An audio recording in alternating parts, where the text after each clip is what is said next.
হাতৰ ৰেখাত বিশ্বাস নকৰিবা, কাৰণ মই হাত নথকা মানুহো সফল হোৱা দেখিছোঁ।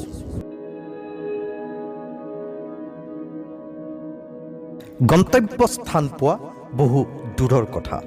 অহংকাৰ কৰি থাকিলে পথো অদৃশ্য হৈ পৰিব।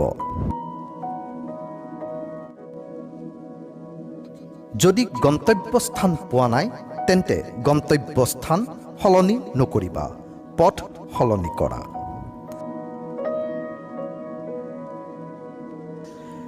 যি হুলস্থুল কৰি ভিৰ কৰে, তেওঁ ভিৰৰ মাজতে হেৰাই যায়।